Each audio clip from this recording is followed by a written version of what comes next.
Welcome back to Lou Dobbs Tonight. I'm Dr. Maria Ryan, filling in for the great Lou Dobbs, who has a deserved night off.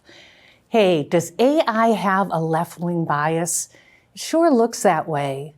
But John Lott wanted to know for sure. He's the president of the Crime Prevention Research Center. Lott analyzed 20 AI chatbots, including Google's Gemini, by asking them about crime and gun control. Each program was asked questions like, are liberal prosecutors who refuse to prosecute some criminals responsible for an increase in violent crime? I can answer that. And does the death penalty deter crime? Only Elon Musk's Grok AI chatbot gave conservative answers on crime. But its answers are on gun control were reliably liberal. More and more people are outsourcing their tasks to AI. These tools are quickly becoming extensions of ourselves. They become more sophisticated the more we use them and train them. But who is really learning from who? John Lott joins us now to discuss. Welcome to Lou Dobbs Tonight.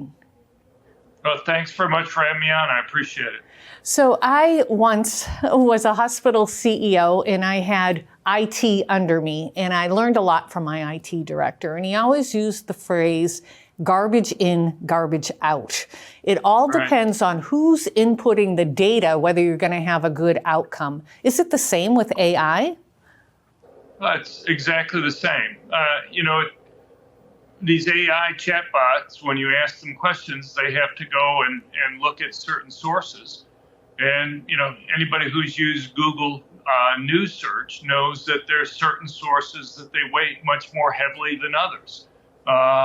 And the same is true with this. If they only weight very left-wing type sources for determining things like do higher arrest rates or higher conviction rates reduce violent crime, can you find left-wing prosecutors who say, no, arrest rates don't matter? Yeah, sure. And those will be the sources that they use. Is there a lot of academic research that shows that higher arrest rates and higher conviction rates reduce violent crime? Yeah, but those aren't the ones that they're focusing on or that they use in constructing the answers in these chatbots. Yeah, you mentioned Google, and I try to get people not to use Google search. You never see Washington Examiner quoted. You never see Just the News. It's very biased. This makes me think of children who are learning. They learn from the internet. They look up everything on the internet. What are some of the implications? I mean, I'm sure Google News Search has had impacts on elections in the past. If you go and you look up different candidates or information on them, if they, just the New York Times and Washington Post come up at the top of your search and you have to go many pages in before you might possibly find some alternative perspectives, it's going to affect people's views. And the same thing is true with these chatbots. I kind of worry for young people. I mean, everybody knows a young person knows that they're not very good at doing their multiplication tables anymore because they use calculators all the time to go and figure out simple math problems. Well, teachers are already talking about, and the students are already using these AI chatbots to write essays. In 5 or so years, are we going to run into a situation where kids are not able to go and write essays on their own anymore simply because they've been relying on these chatbots to do it? And, it's going to help form their views on the world. The children aren't even learning cursive, so how can they read our founding fathers' documents? It is so scary. Recently, it just came out that an AI chatbot put together some pictures of our founding fathers. They had one of the first astronauts as an Asian-looking person. They had George Washington as black.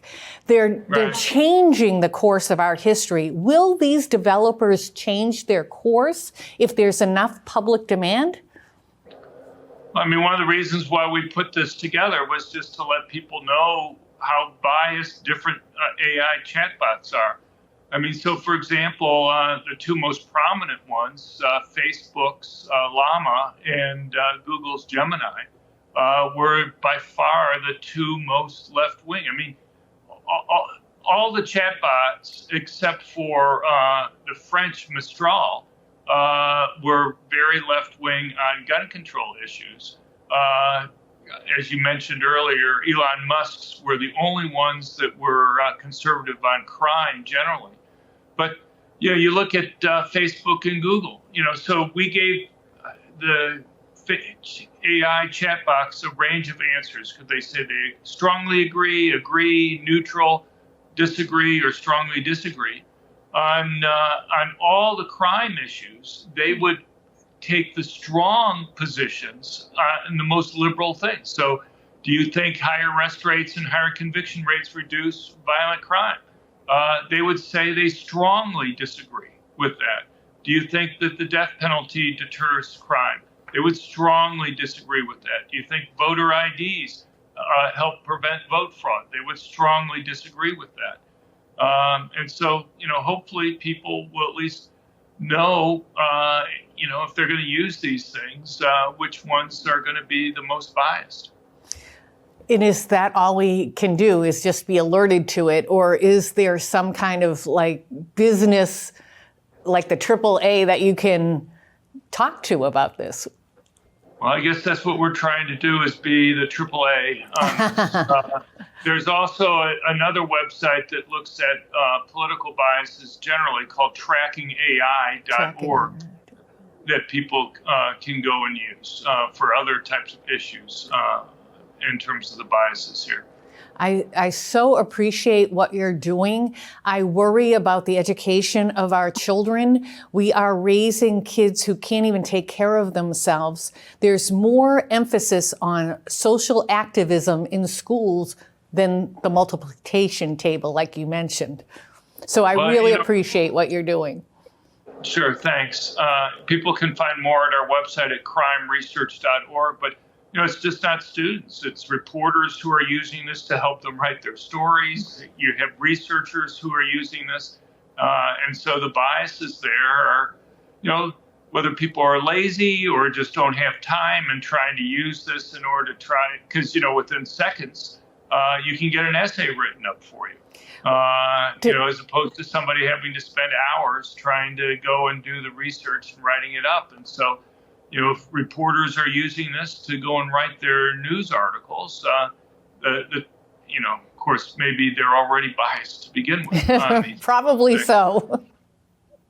Well, can you say your website one more time, John, so people can look you up and look up the information that you just talked about? Sure, thanks. It's crimeresearch.org, crimeresearch.org. Thank you very much. I appreciate your time today. Thank you.